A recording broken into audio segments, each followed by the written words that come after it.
أعوذ بالله من الشيطان الرجيم بسم الله الرحمن الرحيم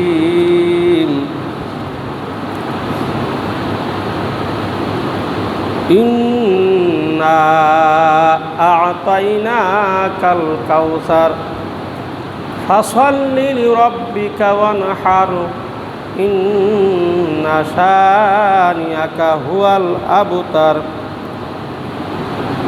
وقال الله تعالى في القرآن المجيد وفرقانه الحميد لا شريك له وبذلك أمرت وأنا أول المسلمين بسم الله الله أكبر لا إله إلا الله الله أكبر ولله الحمد صدق الله مولانا العظيم।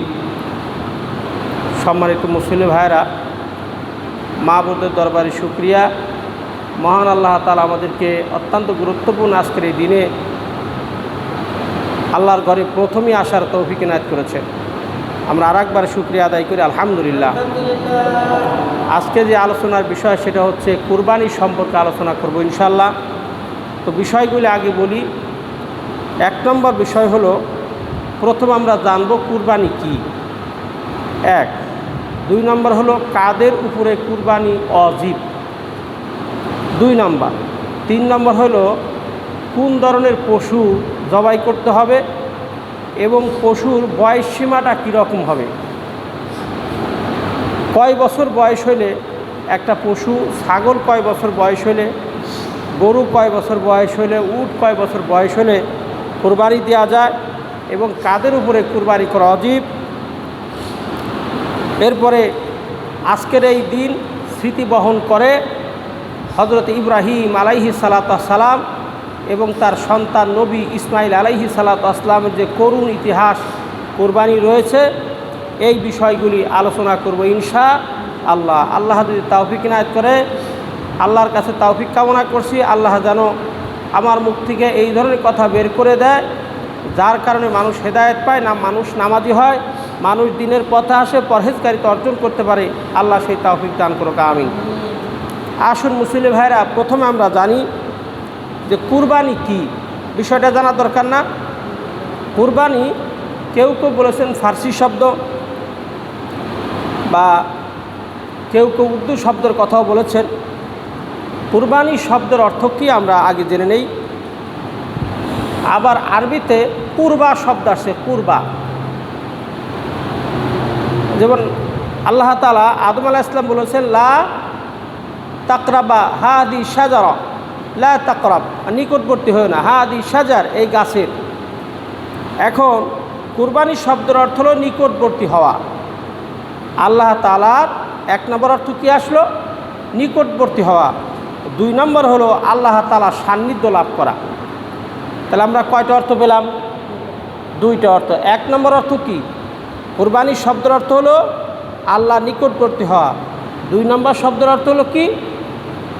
আল্লাহর সান্নিধ্য লাভ করা। এই হলো একটা অর্থ। আর একটা অর্থ আছে, কুরবানি মানে হলো স্যাক্রিফাইস করা, ত্যাগ করা, আত্মত্যাগ করা এবং নিজ থেকে আল্লাহর রাস্তায় কিছু বিলিয়ে দেওয়া।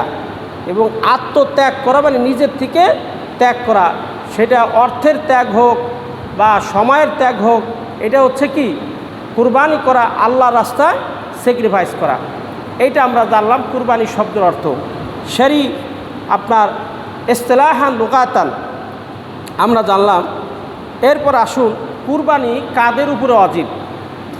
শরীয়তের পরিভাষায় প্রাপ্তবয়স্ক যারা এবং সুস্থ মস্তিষ্কে প্রত্যেক মুসলমান এবং নর এবং নারীর উপরে কুরবানি করা ওয়াজিব। যদি লোকটার উপরে নেশাব পরিমাণ মালের মালিক হয়, 10ই জিলহজ থেকে শুরু করে 12ই জিলহজ পর্যন্ত যদি কোনো সুস্থ বিবেক সম্পন্ন প্রাপ্তবয়স্ক সুস্থ বিবেক সম্পন্ন মুসলমান 10ই জিলহজ থেকে শুরু করে 12ই জিলহজ পর্যন্ত নেশাব পরিমাণ সম্পদের মালিক হয়, আল্লাহ তাআলা ওই বান্দার উপরে কুরবানি ওয়াজিব করেছেন। এখন প্রশ্ন থাকতে পারে যে হুজুর নেশাব পরিমাণ মালের মালিকটা কি?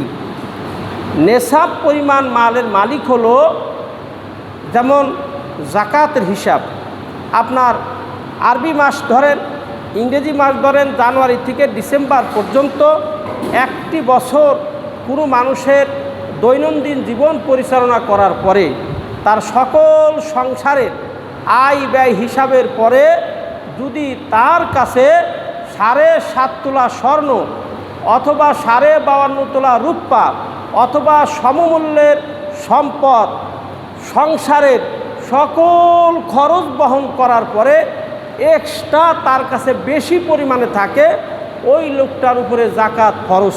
সুবহানাল্লাহ। এখন জাকাত কি পরিমাণ ফরজ?